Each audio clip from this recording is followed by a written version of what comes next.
Chris Barber. Welcome to Kevin Unscripted.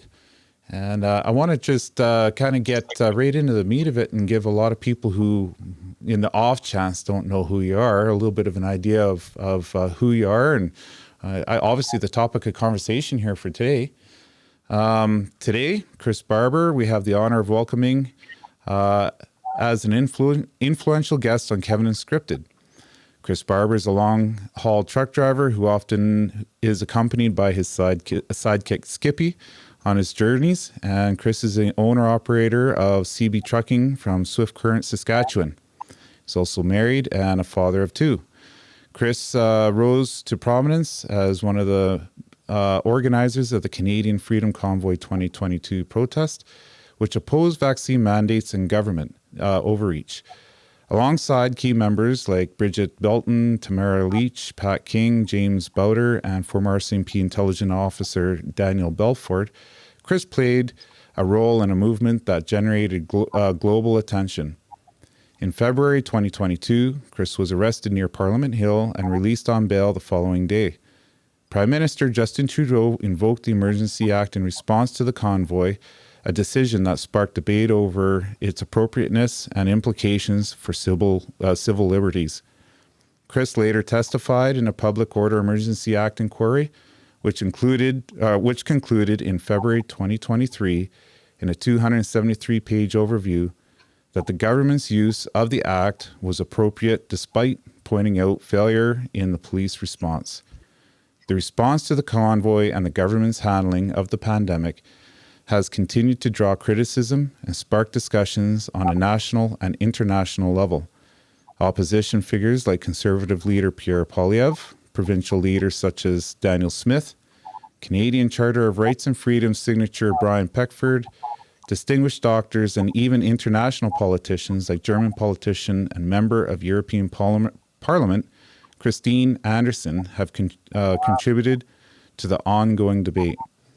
So with that, Chris, I'd like to welcome you to the Kevin Unscripted, and kind of maybe what I just read there, was it relatively accurate or detailed enough? There's a lot to try and fit in without kind of droning on, right? So what were your thoughts on that so far?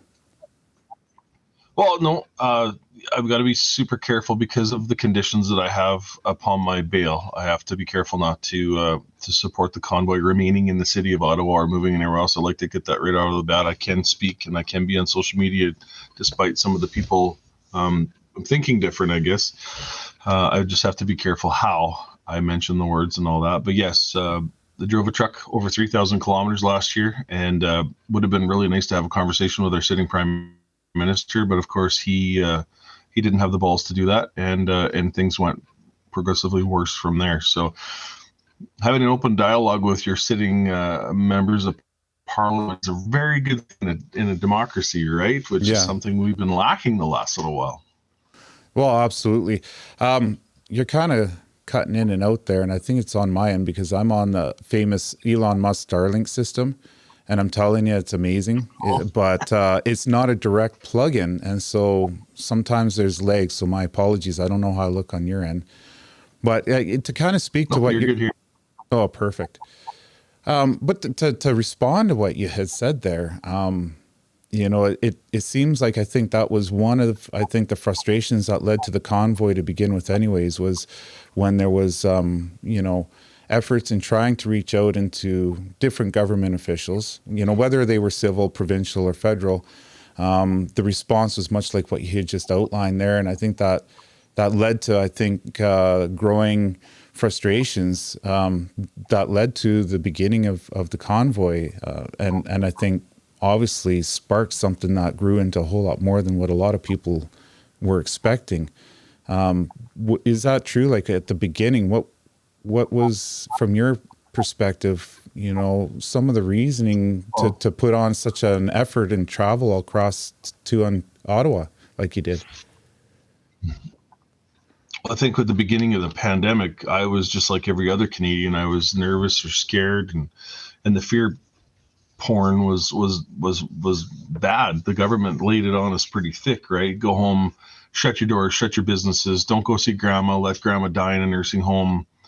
Don't you dare go to school or a funeral or anything else like that. And I played by the rules. I'll be the first one to admit that. I wore my masks in businesses. The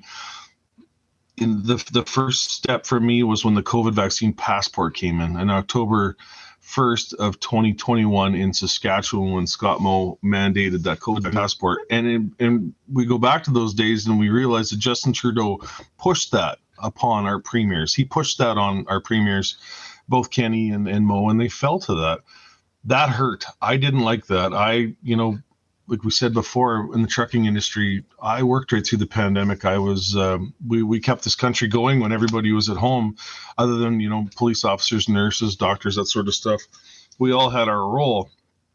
And then all of a sudden, January 15th come along, and then we couldn't cross the border anymore unless we got this shot. But the science wasn't really in the shot when I'm looking at, my father who got the second dose and his gallbladder quit working. And I watched his health deteriorate until they were able to fix it. So, and there's different things, and there's tons of stories across the country from vaccine injuries, and the studies aren't completely complete on this. This vaccine was rammed through fairly rough. So let people have a little bit of a say in whether they want to take it or not. And I've said it before and I'll say it again. It didn't make sense. And all I wanted was the government to make it make sense. And so when that mandate came out for January 15th, where cross-border travels, truckers were going to lose their jobs unless they bowed to the government pressure. I had enough. And so did others, including Brigitte and some of the other people that were involved. And when we finally stood up, a lot of people stood up with us. And one of the things, the regrets that I had, was having a GoPro camera on the mirror of Big Red as we went across the country. Yeah. The footage capture would have been unbelievable. Yeah. Oh, I know. Absolutely. So when you were talking about, I guess, the things that didn't make sense, are you speaking to like some of the terminology as far as follow the science, but there wasn't really any real clarification? And then I think there's other key words, we're all in this together unless you disagree. And then all these other little catchphrases that to expand on was obviously making you part of the problem. And then on the other side, and I'll tell me if I'm accurate with this, is those who are in distinguishing positions that are very knowledgeable when it came to whether it was the vaccine or maybe some of the protocols that were being delivered. As soon as they spoke out with concern, their careers all the way up to that was distinguishable until that moment. All of a sudden there was disagreement and now they were the problem again. And so it made you kind of question, I think, maybe where the true intentions were coming from. Am I accurate in kind of expressing that? Because I think a lot of people are confused with, why, right? I've made a really, really good friend in Saskatoon, Dr. Francis Christian, who was one of the head doctors in Saskatchewan at the time, and he questioned or didn't approve of the fact that we were going to give a dose of this stuff to small children when children's immune systems were supposed to be adequate and this. And he was immediately fired and set aside. And I've met him on more than one occasion. I consider him a close friend now. This man is an honorable man, and he has been whitewashed by the provincial government because of his stance. And his job is to protect people. Yeah. And that's what he was doing. But that doesn't matter in this thing. So like I said, it has to make sense. 2 weeks to flatten the curb didn't work. The arrows in the grocery stores directing you down the lanes didn't work. Wearing your mask from the restaurant door to the table and then being able to take it off like that was some miraculous bubble that's going to save you at the table, that didn't work either. Yeah. So make it make sense. And they still can't make it make sense. So at that point in time, like a lot of people were wondering what they can do. You mentioned earlier they're talking to different politicians or, trying to just maneuver or socialize within community was difficult.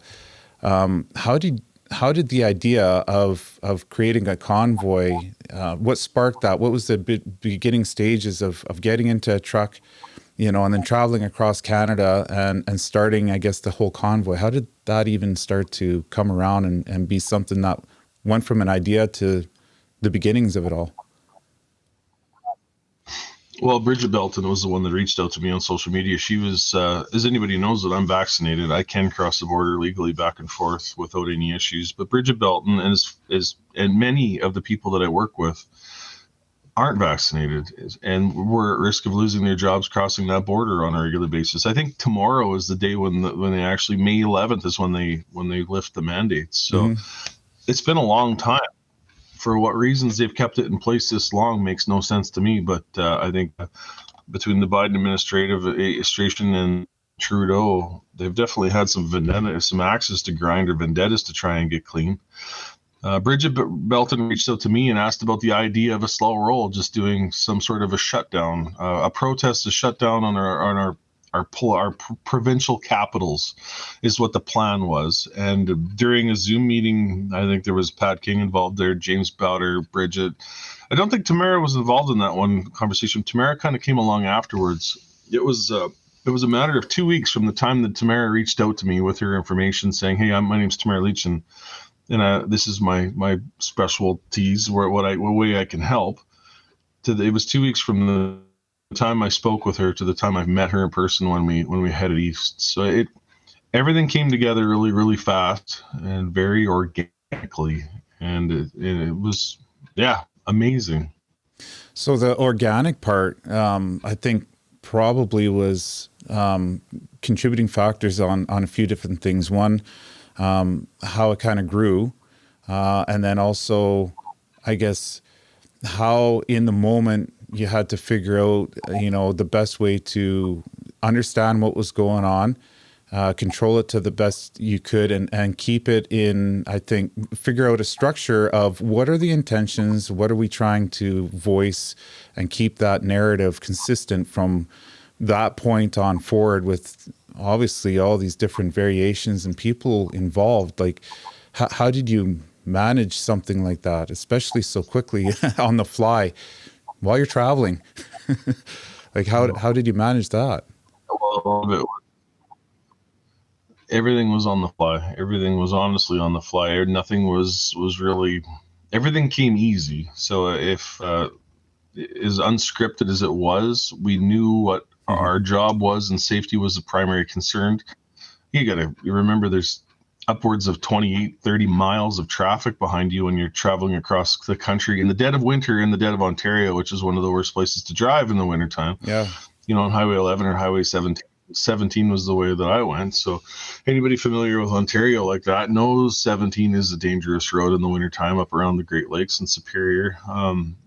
Watching your speed and maintaining your distances, we made it without a single issue, which was unbelievable. I always say that, getting a whole bunch of truck drivers together is usually a rare occasion where everybody's going to get along, and we managed to do that and had no issues, which was amazing. Well, in that whole process of traveling, at the same time as it growing and that being a little bit of a surprise and grappling how to deal with it, were you surprised, or did you expect, some of the opposing, I guess, perceptions and narratives and everything that went with it? Did you kind of go, okay, well, this is something we expect and we are going to get a certain amount of backlash? Or was it something that you're like, okay, this is part and parcel? Like, what was that like?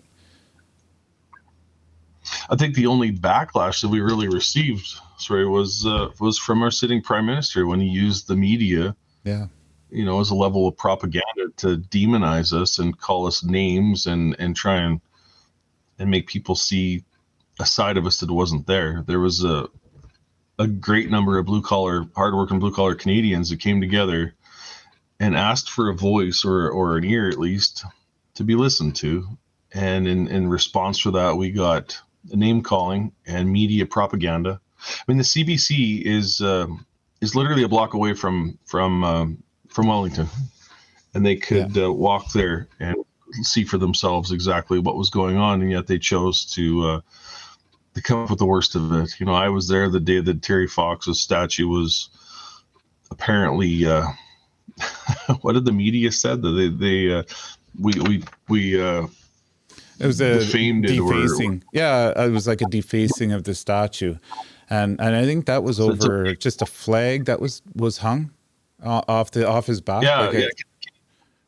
Canadian flag hung off his back, but yet in Pride Month in July, they can put a rainbow flag on the back and nobody says anything. That's fine. Yeah. The media twisted things so bad and distorted things so bad, it made me sick. And I think in Canada, a lot of people lost respect and don't even listen to the media, the mainstream media anymore because of it. And they're still doing this. Up a month ago, I was with the 7th indictable offense, and CBC came out and ran an article all day saying that I pled guilty to that, and they ran it for 9 hours. I have the screenshots of the CBC and that 9 hours before they retracted that and said that I actually pled not guilty. So did so they're still playing the games that they've been playing the whole.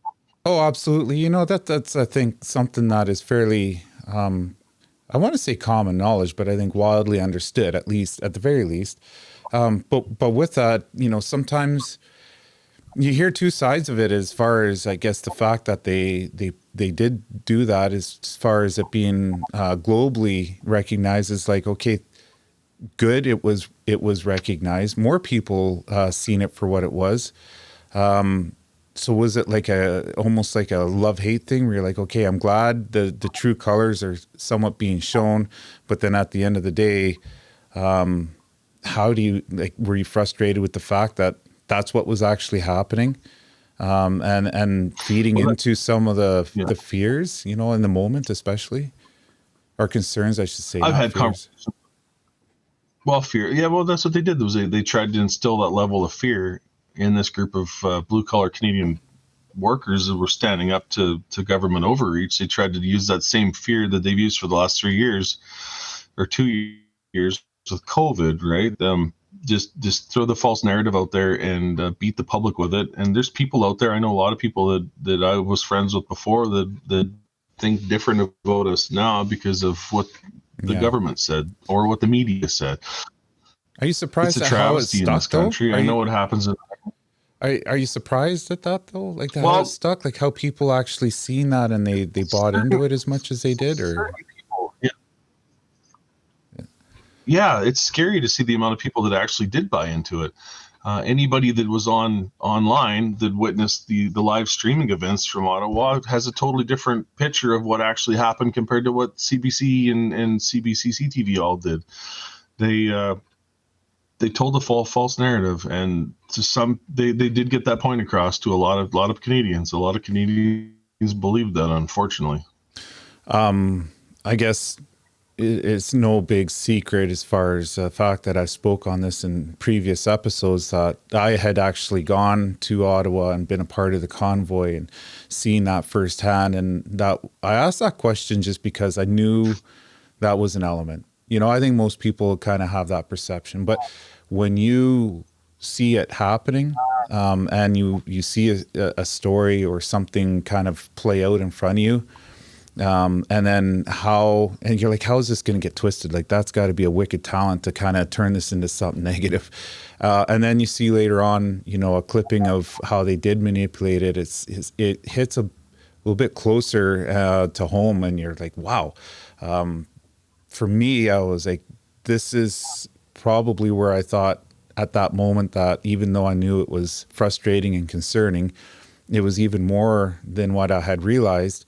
And you still talk to a lot of people that really doubt the fact, even after a government inquiry, that bank accounts were seized, you know, and there's, I don't know if there's a bit of a denial. It's a weird thing. I'm not a psychologist, but I've always wondered how that kind of works out, right? And for you to be at the leading edge of it all, that must be even more of a unique perspective, you know, and seeing not only what happened, but I guess the treatment that you received in response to that. And you mentioned the Prime Minister and some of the wording and the language that he used at the very beginning was wildly strong. You know, it wasn't inclusive and everything else like what he, you know, holds in such high value. Well, my bank accounts were frozen for 3.5 months on Dominion Bank, and I was given a phone number and a first name as to why my bank accounts were frozen. And I still to this day yet to have an excuse from Toronto Dominion Bank why my bank account was frozen. They won't give me an excuse.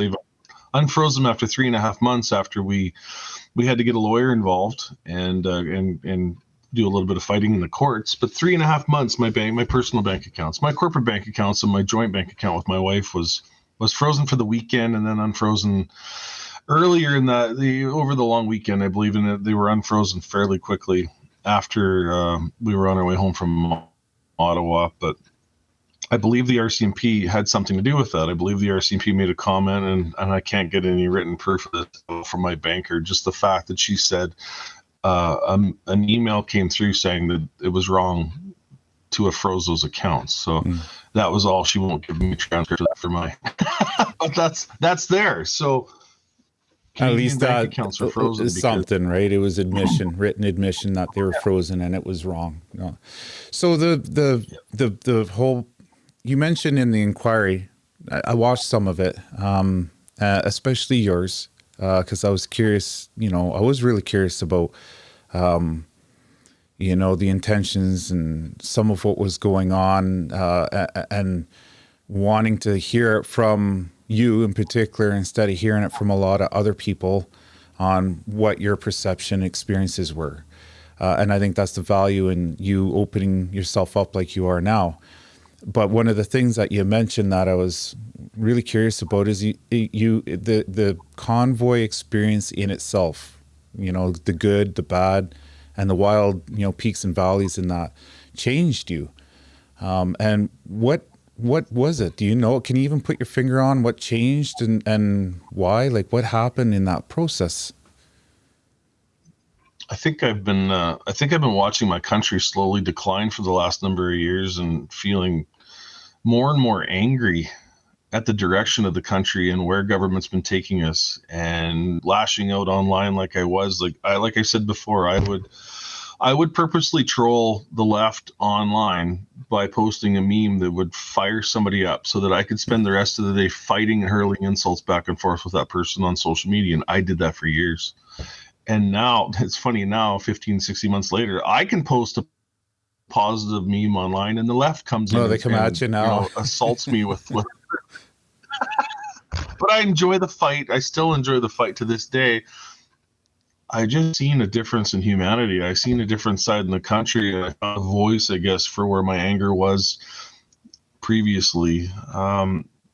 There's nothing. I found an avenue for it, I guess. I found a way to not be angry at the direction of my country. I seen the humanity in this country. I seen Canadians come alive, and that changed my personality, my person. It did. It redirected anything I had for anger in me or for lashing out into a positive way.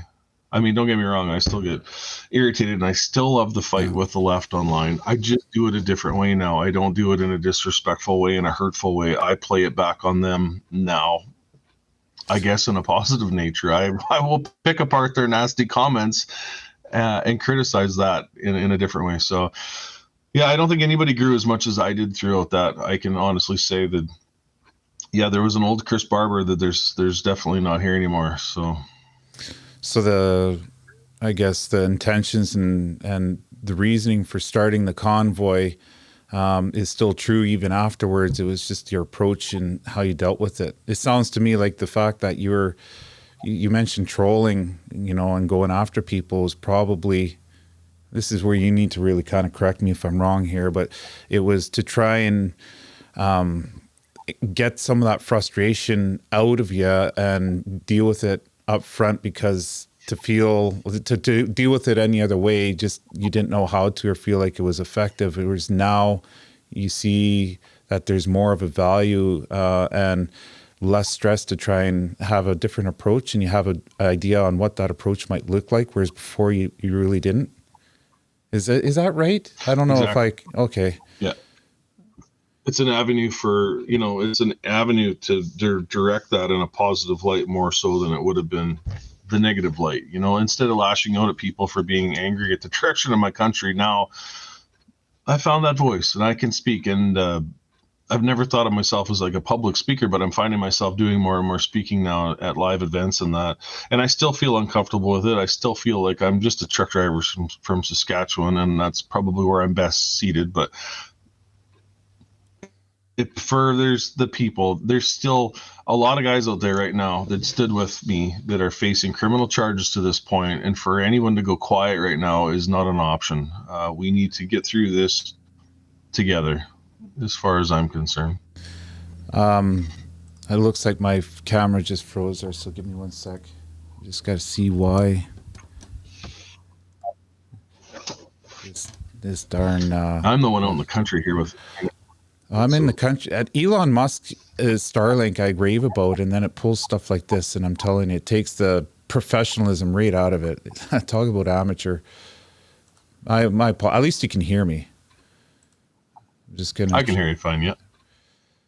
Well, I'll just keep plucking away at this and kind of continue on while I'm working on it. But to go off of what you're saying there, as far as the change this was something that you started to voice, from what I could tell, through the Emergencies Act. This is where you really started to kind of, I guess, acknowledge, how you were using social media before versus how you're using social media now, and that transition from before and after. Did you think that the before part kind of took away a little bit of from the convoy and what it was for to begin with? I would say that's what the media or the government wanted to do.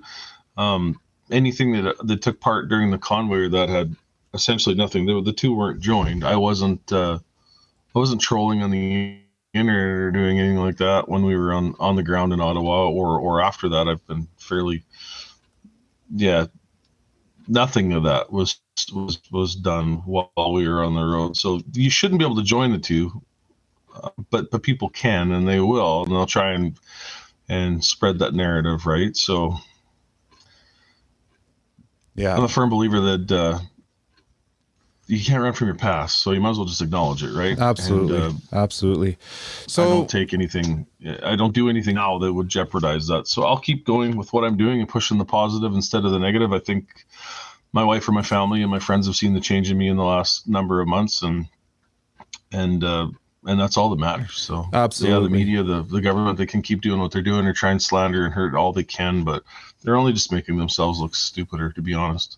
What do you think were the biggest changes and accomplishments that you seen after the convoy? What do you think was? Did I lose you, Kev? Do you hear me? Oh man. Okay, we're a go. All right. So technical issues. I'm sure everyone's patient enough to have understanding on that. But before that all kind of started, we were still kind of in the middle of talking about the convoy. So I guess near the end, a couple of things I was wondering about was there were other rallies or convoys and even blockings on the bridge that resulted in, well, the Coutson specific, that resulted in 4 people being arrested that are still actually in jail. Now with that, there was a lot of separation between all of that and the Freedom Convoy, correct? Yes. Yeah, there was nothing between. Our main goal was to protest in Parliament Hill, I guess, and then other protests popped up around the countryside, including running around your local provincial grounds to your Parliament. In Regina, we had a whole pile of vehicles show up on, I believe it was the 28th of January in Regina, as well as other major city centers across Canada. So yeah, there was talk Marine, people in Marine in the East Coast shutting ports down too, and we were really focused on making sure he was safe in the city there. That I didn't really have time to connect with a lot of other things that were going on. So that was obviously, I think, a lot of people that were wanting to either be a part or in support or do something of the convoy. Now this has been over a year. And then having, of course, touched on the fact that, you've changed and had different approaches. What do you think, moving forward, is the best way to voice concern, especially with, ongoing, issues, on all kinds of different levels that seem to come from the government, like how can people now get involved without it resulting in, kind of a repeat of what had already happened? What's a better approach, do you think, on how do people kind of make the change they're looking for? Or be part of it, at least, anyway. I guess it's going to have to be more of a political approach now, more than anything, right? And if you want to see signs or change in your country, get involved with politics, like they did in the Netherlands, right, where you form your own government or run for office, and it starts at the lowest level of government, including the education system. I mean, you take control over how your children are raised in the education system by being on a local school board and saying your piece there, and then work it up from there. Get into public and into politics via Saskatchewan, your provincial politics or your federal politics. Make a difference in that. I've been asked by many people to run for office. I've been approached by parties in the country wanting me to help or represent them, and honestly, that's not me. I don't think it's ever been me. I'm a truck driver, and I'm a prairie boy, and this is my primary goal right now is to make sure everybody gets through this without, through the laws or the charges or whatever it is, and safely back to their families. A lot of us have been in this position where we've been charged with something right now, but we've made it our whole lives without being in trouble with the laws or being involved with the courts now, and all of a sudden, there's a big number of us that are now faced with criminal charges coming up, including myself and Tamara in September 5th. We have a 3-week trial in downtown Ottawa, and they're going to try and put us away for 2 to 10 years in federal prison is what the goal is there. So really, they're going for 2 to 10 years, making sure everybody's aware of what's going on. Wow. 10 years in federal prison. Never been in the back of a police car. Never had handcuffs on. Never been in a jail cell in my entire life. And now all of a sudden, this is what we're facing. So what happened to the catch and release? It's important to keep people's eyes open. Sorry, I didn't mean to interrupt you, but yeah. Exactly. Oh, I agree. Now, look at Arthur Pelosi murder right now. That's another thing too. Arthur was found guilty. James Sowery bumped a pylon while leaving the Coots border crossing and scared a police officer and has been found guilty of that. They pretty much deputized a pylon, and he's facing time in jail, I believe now. Like, this is ridiculous. He was leaving Coots and nicked a pylon. How he ran over that pylon, I'm not sure. I don't know the specifics in it, but I know that there's a lot of stuff that's gone on in the last while that needs to be answered for. What do you say to the people that don't, they have such a small amount of trust in government, and they just think that there's no real option, and government as a whole is, not worth really engaging or learning about, and want to try other things like, there's multiple different options, but the ones that seem to, just really have a strong disdain towards government. And, I think rightfully so on a lot of levels, but what do you say to them when it comes to, like you said, getting involved in politics on whatever level that might be, the education system, the healthcare, civic, or whatever? Like, is there something, to work with or tell people, don't lose, the effort and hope in trying to engage somehow for positive change? I think it's, and I'm not trying to be, bad when I say this or not, but it's the people that sit on their couches at home that complain about it but don't do anything about it. And I'll be the first one to say that I was guilty of that in the past. I would like to sit around and complain about it, but never did anything about it until the opportunity came up where I actually had a chance to stand up. And I mean, if I can do that and make somewhat of a difference, then anybody can do that, right? I get people to come up to me on a regular basis and say, hey, we tried it the peaceful way. Next time it won't be. And I caution from that 100%. Anytime there is no need for any violence in this, there's a way through this, a solution through this peacefully, and it should never result in violence. And I'll go back to Ottawa for 3 weeks straight. We were antagonized via maybe the government or via the police would intentionally antagonize and push, hoping for a physical response back from anyone on our side, and we never gave that to them. Never. Even when police officers beat the living shit out of innocent Canadians on Wellington, people still didn't fight back. And for that, I'm proud. We were diligent, and we were strong, and we were united. And the government played its hand, as far as I'm concerned. They played its hand, and they showed just to the level they'll go to get what they want, or to shut its people up. That's one thing I wasn't thinking about, was my office phone ringing. It's harder to put on airplane mode, isn't it? Or mute. It is. It just keeps ringing too, so mute. There we go. Well, what you had to say there, as far as government and engagement, I think is important. And one of the key things that I picked up on that you said that I think is crucial, that I don't want to just breeze over, is the fact that in the absence of government engagement, it leaves a void for a lot of other people that might be self-serving or putting a direction into obviously more of what you disagree with. And I think I've become a lot more aware of that aspect, probably very similar to yourself. I'm 45, and it took me till my 40s to finally kind of figure out something to engage with. And one of the things that I found in trying to figure out what the hell politics even meant, I was called a constituent once, and I thought it was insulting until I found out that's actually a real term.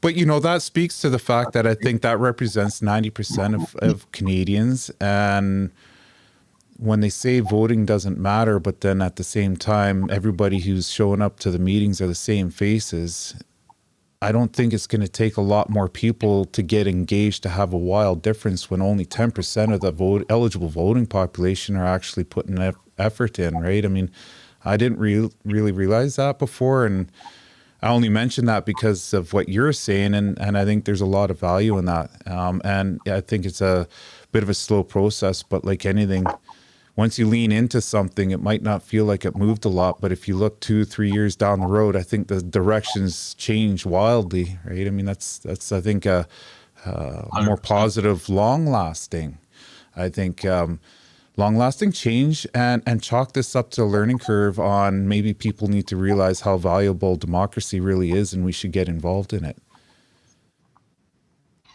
I fight with a lot of people on social media on a regular basis that like to say, like, "Oh, Chris, you're just a complainer," or that. What freedoms have you actually lost? And then, a lot. Like, don't tell me that somebody hasn't lost a lot of freedoms when loved ones have died in care homes, and you've had to look at them through a glass window when they took their last breaths. Or my daughter, because she didn't follow the vaccine requirements at the time the government told us to do it, ended up playing her musical instrument from a separate classroom than the rest of the class because she was one of the only ones that wasn't vaccinated. I watched my grandmother whittle away to an old lady in the care home, like I just said. I've got friends that couldn't attend funerals. What freedoms have you lost? Like, this is Canada. And you're coming up with an excuse for some of the actions that have happened in the last 3 years. And I don't care what policies they change now, and they still haven't come out and said they're sorry for any of it. There has never been any accountability. In Saskatchewan here, we had public safety officers or health officers pretty much running around the province like Nazi soldiers, writing tickets to people undercover in restaurants, trying to catch people, the restaurant owners not asking for vaccine passports.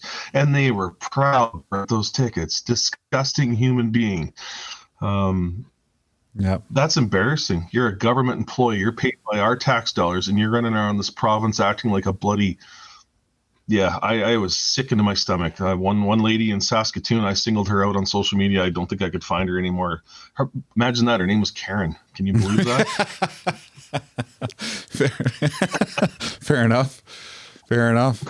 Well, one of the things that I watched on Netflix, of all places, is what you're talking about. I think anybody with interest might see the value, and everyone has their own takeaway on it. But How to Be a Tyrant. Have you seen that on Netflix? It starts with, I think, a lot of similarities on how, they get into power because it's for the betterment and good of the population in the country. And then eventually the progression of things on how it gets to where, it's so extreme that you wonder how the hell is that even a possibility? And that can't happen to us because we are Canada, and look at where we are nowadays. Right. And I think that's another thing I kind of seen that you're kind of talking to as far as, the direction, what freedoms did we lose? Well, maybe if you start looking at the direction of where it might go, getting involved and maybe trying to stop, even though we have life really good, stop the progression of loss of freedom. Freedom of speech is a big one. C11 and a lot of this freedoms of speech and expression, I think, is the beginning foundation of losing a lot more than most people realize. There are gag orders on you and Tamara as an example of losing your freedom of speech and of expression. And look at Pat King. That's cost. That's just look at Pat King. Whether you like Pat King or not, and it's not a secret that Pat and I didn't see eye to eye for the time that we were together, and that's okay. The guy has a heart on him, and he has a voice. And they ripped his tongue out, and they sent him home after 100 and some days in jail. And he's literally in some hot water right now. People, come on. He was there for the right reasons, no different than anybody else, but they've ripped his heart out, his tongue out and his heart out. And he's at home right now. Health issues. I'm not allowed to speak to him. My conditions are against him, Tamara Lich, and Danny Bulford. Now, Danny Bulford's one that I really don't understand. It could have been, there's a few others there that I don't really care to speak to, but Danny Bulford's one of the greatest men I think I've met in the last 15 months or so. Danny Bulford is a top-notch, salt of the earth. His wife Piper, amazing people. What do you think the Emergencies Act did when it came to publicly allowing you to express and clarify a lot of stuff that had been misunderstood or inaccurate up to that point? Was there a lot of value? What was the value, do you think, in the Emergencies Act? What do you think? What's your takeaway on that? I think it's a joke now, to be honest with you. At the time when we were at the Emergencies Act inquiry, I was there for 2 weeks through my testimony, and I stayed a little while. I attended every day through trial. I had a good feeling when our side was on the stand. I could tell Justice Trudeau was actually intending to us, informing me. I had a really good feeling in my heart sitting there for the 2 weeks that I did. And then when I came home and I started watching the politicians hit the stand, I seen a difference in the way he was running it, a different mentality, a different feel. And I wasn't surprised to hear the reaction or the decision that was made. I guess I wasn't surprised. It was appointed. It's like the fox guarding the hen house is what it is essentially. I guess Justice Trudeau was appointed by Trudeau himself, and the guy's like Teflon. Just stuff slides right off that guy, and it'll continue too, unfortunately. So the end result, do you think being able to kind of have your voice heard, did they question you or set it up in a way where you felt like you were able to kind of give your perspective in a way where it was accurate and understood? Or do you feel like it was kind of manipulated in one way or another? No, I think they focused a little bit too much on the trolling side of things, but as far as getting a story and being able to get there and tell our side of the story, I think it was I think it was well received. And like I said, I thought Justice Trudeau actually was. You could tell when after somebody was done their interview or their testimony, the Justice Trudeau, if he was actually interested in what you had to say, he would engage with you afterwards. He did that with myself, Tamara. He did it. I thought, and we were in the same hotel as what Justice Trudeau, so quite often I'd open the elevator door, and Justice Trudeau would walk out to his waiting car. So I've seen it quite a bit throughout that time. Didn't speak to him very much other than my time on the stand, but I think he's an honorable. I thought it was an honorable guy, and I thought he was listening to what we all had to say. But like I said, I don't think the decision. Brendan Miller, the lawyer, Brendan Miller, Keith Wilson, Bathsheba Benenberg, and Eva Chipiak, during their cross-examination throughout the entire time, got every person to admit on the stand under oath the criteria for invocating the act was not met. And then at the end of the day, they still found out that it was met. So if you go back through the testimony and you see what Brendan did and cross-examined with all these people, everybody said it right through CSIS, right through the government. Everybody said the thresholds were never met. And then at the end, they give the decision, and but lo and behold, they were okay in enacting it. They were okay in beating the living shit out of innocent Canadians on Walling in front of Parliament. What it comes down to. Do you think that Tamara Lich and a lot of other people like Belford and people that were involved had the same kind of opportunity as you to kind of at least get it out there on record in that, inquiry and be able to express key points of reasons why, how they felt, their position and outlook on things? 100%, yeah. Good.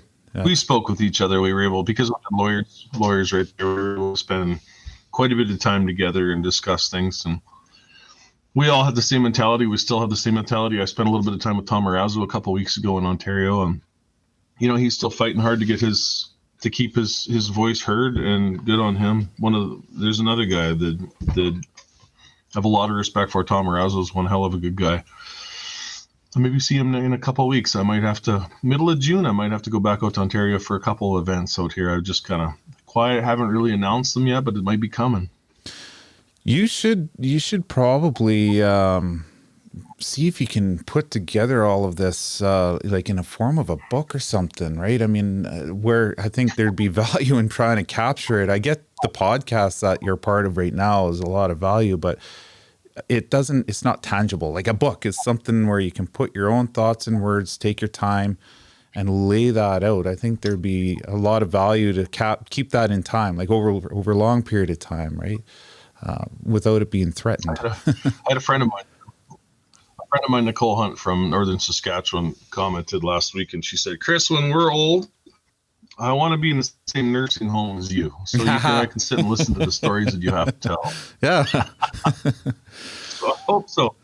I think if there's a book idea or anything like that, it'll be after trial, after September, when I can tell the full story and properly so. So Tamara's book is out right now. Is it? Called Hold the Line. She's one of best-selling on Amazon the last number of weeks. Yeah, Tamara's got a book out, and she's doing a little bit of a book tour right now and going forward. So anybody that has the opportunity to go onto Amazon and search Hold the Line by Tamara Lich. And I haven't read it yet, so I'm hoping it comes to audio form so I can listen to it while I'm driving down the highway in Big Red. That's what I did with Andrew Lawton's Freedom Convoy book, and it was well received. So.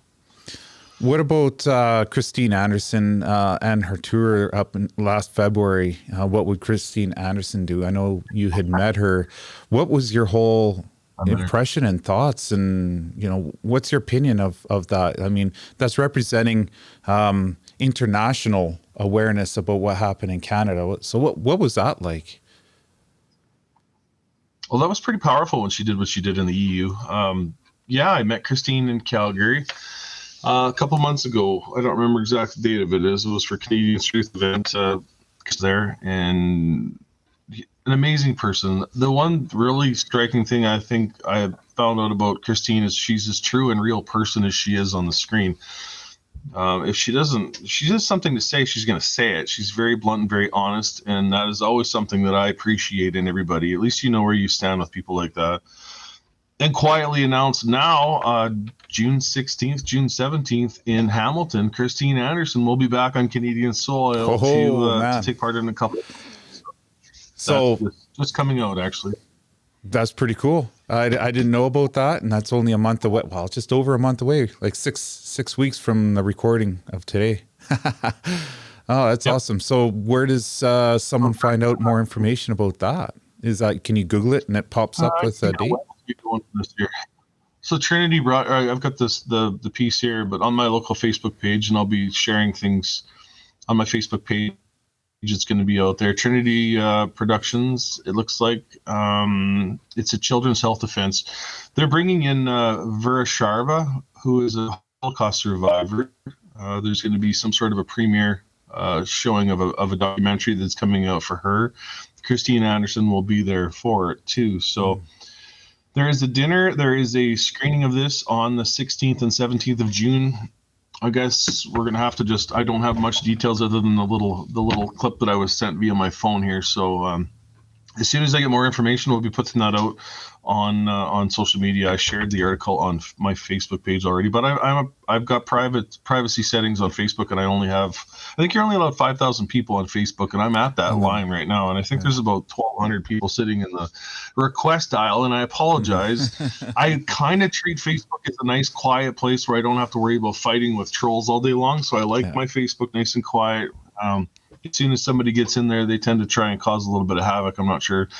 I do enjoy fights, so I don't let them up on it when they hit. So, well, when you get some of that information, maybe just share that with me, and I'll throw that on my social media too as we go. And then people, if something happens, beforehand, before this episode's released, which I think is going to be in a few days, I'll put it in the show notes, like a link, so it's easier for people who are listening now, if they can just scroll and check it out. So Christine Anderson. I can, yeah. What was her? So, what would Christine Anderson do was the title of her tour, but what did she come to Canada to do, and like what was her presentation or speech? Like what was her message and the reason for her to come to Canada to begin with? Like other than the support of the convoy. Yeah, well, she was the support for the convoy, of course, but she was also going against or pointing out some of the things that Justin Trudeau's done wrong in the last number of years, and how much he's turned into a tyrant is what he's done, and she's here to call him out on that, and she's done a very good job at that. I believe we've almost fractured Mr. Trudeau. I think he's definitely, people see a little bit different side of him now than what they may have seen before, and for that, I think she's done a big part in helping in that. Yeah. Well, very much appreciated for someone who is outside of even our own country to come and show that kind of support within, the Canadian politics and landscape. And I think much like how I think a lot of people want to show compassion towards, the Netherlands and the farmers, and even with what's happening between Ukraine and Russia right now, at least she it's weird to be on the receiving end of that, where another country is going, hey, we need to kind of show a little bit of support. So I guess that's what that looks like. And I hope people look at it for what it's worth. I know she got some negative feedback on it, right? So I was curious to know what exactly that all entailed. I can't wait to see her again. It's going to be exciting. Like I said, I took my parents to the dinner in Calgary, and my parents got to meet her. They're huge fans also. So I will see her in next month in Hamilton or Toronto area. So that'll be good. I can't wait. She has herself a big red hoodie that she took home with her last time she was here. So hopefully she wears it.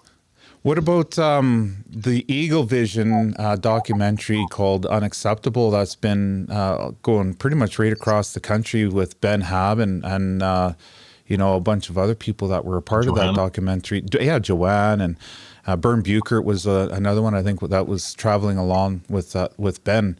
And then, of course, now you were actually featured in that documentary also. So what's your thoughts on that documentary? A little bit. I guess the truth be told about the Unacceptable documentary is Ben left Fort St. John, and I think he caught us around Thunder Bay, I believe.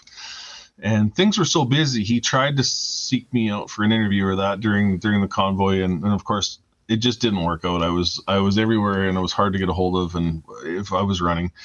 And then afterwards, after I was arrested and sent home with all these charges on me, and the lawyers kind of just said, go home and be quiet. So I went home and I was quiet.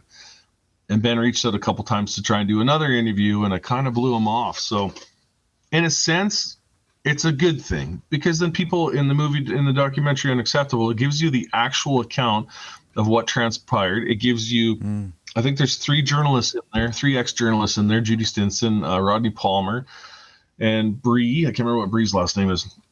Global CTV, CBC, and they call the media for the injustice they did in the false portrayal of what was actually going on there. And so you meet guys like Bern Beckard, who is a truck driver from Fort St. John, BC. Bern and I are good close friends because of this whole episode. He's an amazing guy. And, a lot of people know my name out there, but it's important to know that there are more people out there than just me or Tamara or Pat or all those people, right? So Bern is a perfect example of an average Canadian truck driver that wanted to see his children and his family happy again. And he decided to stand up too. So hats off to Bern. He plays a beautiful role in the film. It takes you right through his truck and his journey, as well as his arrest. And he's facing charges and trial in December, I believe, too. So I'm glad that I'm not glad that I blew Ben off, but I'm glad that I blew Ben off. Yeah, I see what you're saying. Yeah. For other guys out there, right? So. Well, I know both Bern and Ben were from Fort St. John, and I think Fort St. John, weirdly enough, had quite a presence in the whole convoy, and this area packs a punch. Let me tell you, on different levels, and this is one of them. And I had him on this podcast, both Bern and Ben, Bern a couple of times, to try and actually allow them to be able to, talk about their point of view on it. And I think it was powerful, and I get a lot of feedback about the unacceptable, as far as a lot of people might have a hesitation on it because they think that is one-sided. And the nice thing about the Unacceptable documentary is it's able to navigate through, I think, the nuance of it all and highlight, both sides of the story. And I can't imagine how difficult it would have been to put together to try and, keep it so that it was actually representative of the reality of it. That's a hard thing to do when you've got two huge differences, right? Opposing points of view. So anybody who has any kind of curiosity, I think, should probably, make a point, if they can, to watch this documentary. And it's actually, if you don't mind, I'd like to share a few things here: the Unacceptable documentary trailer, and then a couple of things, getting into maybe, donating to lawyers and some of the legal fees and whatnot. If you don't mind, if that's okay. We'll start out with Unacceptable. So here you go. So this is the Eagle Vision website, and they've got the Unacceptable trailer right here. You can get tickets. And the nice thing about this is it's got the upcoming events, and they seem to update it because this is something they're putting on either private venues or they're presenting themselves through different theaters. So if you're curious, this isn't on Netflix. Can I butt in here for a sec? Yeah, absolutely. I'll get anybody that's listening. So Nipawa is in a couple days, but if this airs right away, Tamara Lich will possibly be at the Nipawa presentation of Unacceptable in Manitoba, and underneath that is Vegreville, Alberta. Is it Vermilion or Vermilion? Vermilion. I've been asked to come up for that one. On the 15th. So I'm going to try really hard to make the 15th. I've been asked to go up there by the organizers, and it's about a 6-hour drive for me. So definitely a little bit of cruising, but yeah, I'm going to do my best. Those two events, so the 13th and the 15th of this month. I'll see if I can get this out right away. Yeah. You scroll down and no pressure, Kev. No pressure. Yeah, I know. Well, I got some editing now because these glitches, right? No, we'll get, I think Monday. What day is today? Wednesday. So Monday, the 15th is when I was going to try and get this out. So it might be a little bit after. But I will make a social media post and make sure that I highlight that. And then this trailer is 3 minutes long. Well, why don't you mind if I play it for the Unacceptable documentary? Yeah, go for it.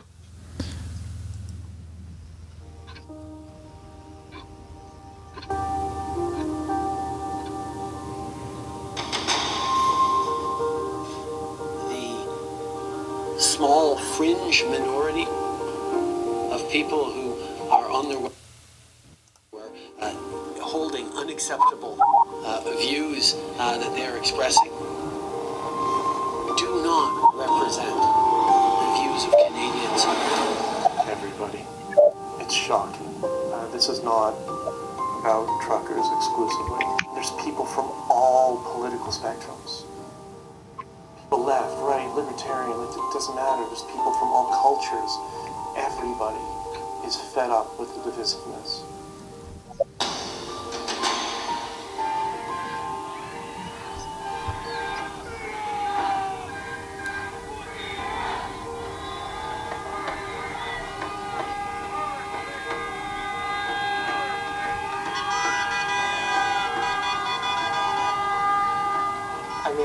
Majority of people actually do support mandates and whatnot. You've seen many polls, I'm sure, from the Angus Reid Institute, the Lager Institute, any of those polling companies. They show that 2/3 to 3/4 of Canadians support mandates, and that is still true here in Saskatchewan as well.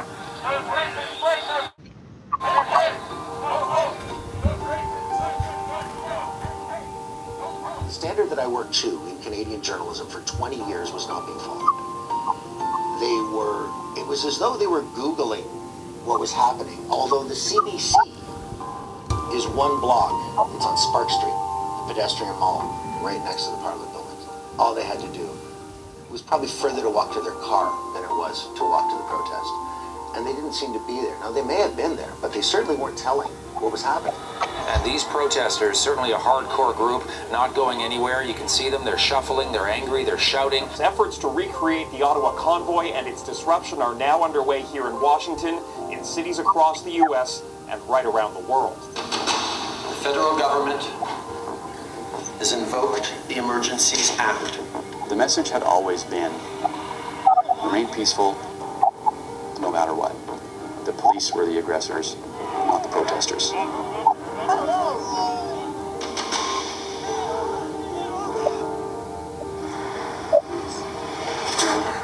I didn't think I had any more tears left to cry, but there really is. These guys are heroes.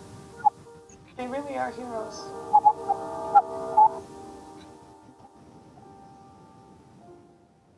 Well, there you go. I thought that was pretty well put together, that 3-minute trailer. I think it kind of highlights, I think, the essence of what the documentary is. What are your thoughts on not watching it? Because I'm sure it's being both sides. being a part of it and then seeing it from other people. It's very powerful. There's a delay for some reason. I've watched it 10 times now, and I can tell you the 10th time I watched it, I still get emotional when I watch it. So there's a lot of power in the documentary. It's very well put together. The minute I seen it for the first time in Calgary back at a premiere. I don't remember that, a few months ago. I was 110% behind Ben and Johanna in helping promote this. Get it out to people. I think if people were to just go out and watch this documentary and see the injustice that happened and how the media was against us and the government was against us, and the government used the media against us to turn Canadians on Canadians. I think if everybody gets out and just gives this a shot, you don't have to like it, you don't have to approve of it, go watch it and learn something. That's all I ask. No, and I'm glad you mentioned that for sure. You're right to your own opinion, but at least if it's a little bit more informed, then it's not changing your mind. It's just becoming, I think, better aware of it. Knowledge, right? If people like us are willing to get more involved into politics, I think it's only fair to ask, for watching something like this in return. Well, a good thing about it now, too, is Ben and Johanna just announced here a little while ago that he's actually been inducted into a couple film festivals this year. So that'll broaden the audience quite a bit for Unacceptable. So I don't remember what the website's name is exactly, but if people are out there, you Google Unacceptable documentary, go to the website, check out where it's being played in any hometown around there, and then just go see it. Tickets are pretty inexpensive. And if you get lucky, you might actually catch it a few of them. You'll get lucky. Any time I've been to it, we've made a point of saying anybody that was there in Ottawa, can you please stand up and be recognized? And there's always a handful of people that stand up in the audience, no matter where we go, to say, I was there. So this small fringe minority isn't so small. There's a lot of people out there that feel the power behind this movement. The website, you can definitely find, like I was saying earlier, the showings and everything is on eaglevision.ca. Their website has not only the showings, but the tickets you can buy in advance right off their website too. One other thing I wanted to point out here is I looked at the Federal Liberal Party's website. And one of the things that I was a little surprised about, because apparently, we're past COVID and, all these mentions of how is past and we've moved on, doesn't seem to be really accurate. I'm just going to show something here with you. I'm just going to go right to the Liberal Party's website, and I want to get your opinion on something here, because it's something that 2 days ago I looked at, and I was somewhat surprised. This is the Federal Liberal Party's webpage, and you scroll down, and it's got how to donate and some other stuff. Here, top priorities for their platform. Did I just lose you? Oh, there you are. For their platform is finishing the fight on COVID-19. And then if you keep scrolling down on the platform, if we click on this finish the fight against COVID-19, we open that up. They're talking about making vaccine defense against variants of concern. And down here, they use mandatory vaccination as a requirement. Let me find out where that actual wording is, so it's not just hearsay. Actually, if I click on this here. Now, here we go. Are you able to see this, Chris? Have you seen this before? Yeah, it's been circulated a lot the last number of days. I can't believe it's still on their website, to be honest. Yeah, mandatory vaccines on planes, trains, and federal public service, proof of vaccination credentials. This almost seems like it was outdated from back in COVID, but I mean, if it is outdated, they should get on their own website and update that, considering it's their platform. And it talks all about vaccine. They just had the convention. They what? They just had the Liberal convention, and they just confirmed, I think there's a secret recording out there now, that this is still part of their mandate. This is part of what they're wanting to push forward to this day. We haven't learned enough already by, some of the people that are dropping right now from the injuries. And if you want to deny that that's going on right now, that's your own prerogative. There's a lot of people out there that have passed away or had adverse reactions to this vaccine, whether you like it or not, whether you get it or not. I've always been somebody that's got my flu shot every fall, and I am fully vaccinated from COVID right now. I have a shake in my left arm that is never going away because of the vaccine. This thing will shake uncontrollably from now and then. I was with a doctor here not so long ago that said that, what arm did you get your shot in? And this is both shots. I have a shake now on that arm. Not on this arm, straight as can be. Yeah, that's another concern, is they don't have public, when during COVID, they were showing the deaths in association to COVID and whatnot, but I haven't seen a chart that overlaps any kind of vaccine injury or follow-up as to what was learned since the beginning of the pandemic. And that would be somewhat concerning. I think a lot of people would be interested in seeing. I mean, you can't vaccinate that many people without it being 100%, you have side effects off of Tylenol. I mean, so this is something that I think would be worth looking into.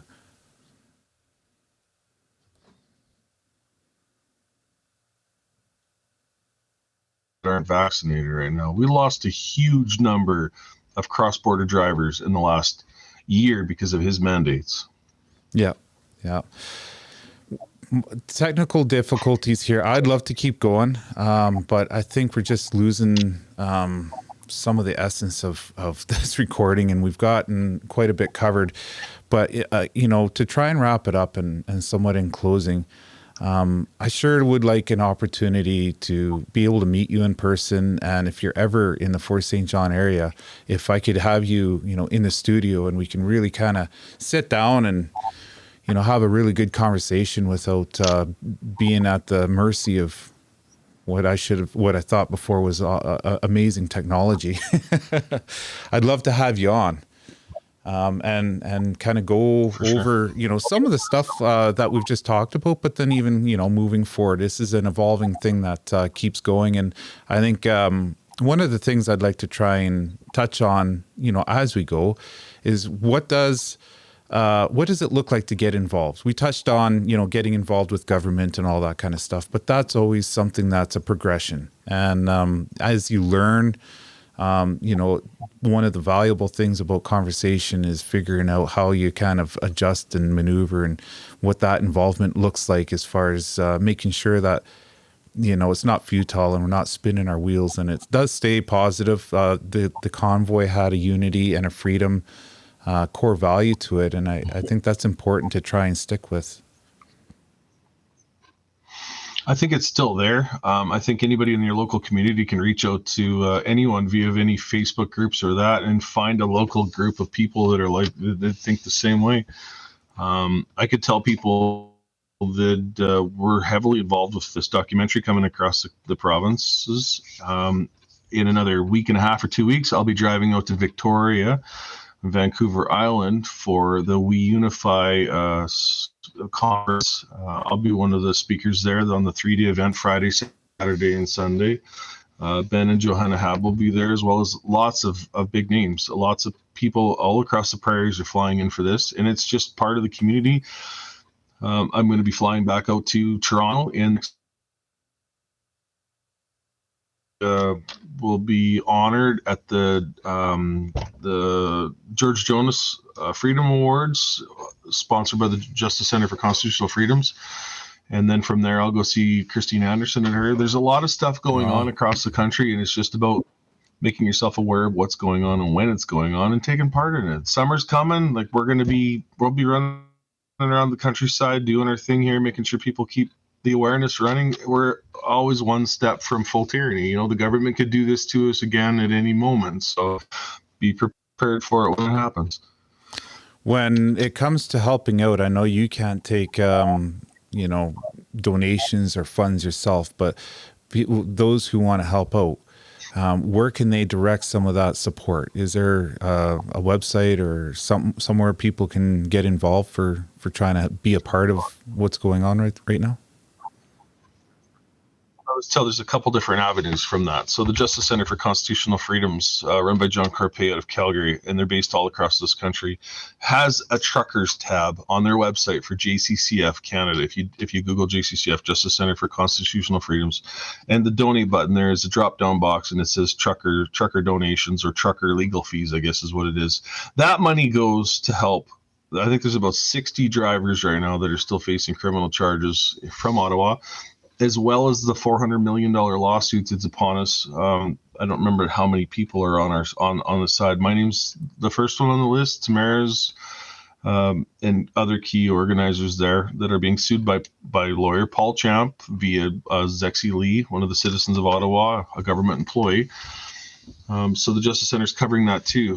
Freedom Corp, which is the entity of Freedom Convoy per se, has a website that's coming fairly close, and that's freedomcorpcanada.ca. When that website's up and running, there will be a donate button on the bottom there that goes into a not-for-profit bank account. When we launch motions against Paul Champ and all this sort of stuff, it does cost us money. We do have to pay court costs and all that, which is not covered in some of our legal fees. So there's many different places to donate. Justice Center, the Democracy Fund, there's another place. Tamara's legal fees for her criminal charges are actually funded through Democracy Fund, which is Ezra Levant and Rebel News affiliated, I guess. So Justice Center for Constitutional Freedoms, Democracy Fund, there is freedomcorpcanada.ca website that's coming shortly. We're just trying to work our way through the legal battles and help everybody out that we can help right now. There's still other people out there that are looking for legal support. And we're doing what we can. There's $5.5 million sitting in an escrow account that was donated from the Canadian people to the truckers to go stand in Ottawa, that was essentially stolen and is now held in escrow. We really essentially never had any access to those funds. They were frozen immediately by the government and by the lawyers. So it's kind of a travesty. I can't wait to write a book on it, to be honest with you. Yeah, I can't wait to read it. I think it's going to be a bestseller for a long time. That's for sure. Well, I'll put those. I'm definitely going to put those links in the show notes for people who want to try and, it's hard to write it all down while they're listening or watching. So don't worry about, for any of those who are watching this and are curious about it, just scroll down into the show notes. And Chris, I don't want to make it sound weird, but I can't express how happy and thankful I am that not only did you start something that I think has put a little bit of a check and balance into, how things have been ran, through the government till now, but taking the time to, be a part of, this podcast in particular. I know, like very many, your schedule is extremely busy. And time is valuable, and I want to respect that and just make sure that along with the listeners that I'm happy you were a part of it. And if I'm serious, if you're ever in Fort St. John, oh boy, I'll be insulted if you don't say hi. I'll be there this summer. I'm looking forward to it. So we will definitely make it there. Sounds good. All right, sir. Well, until then, you take care, and I look forward to hearing from you again. Thanks for having me on there, Kevin. Appreciate it.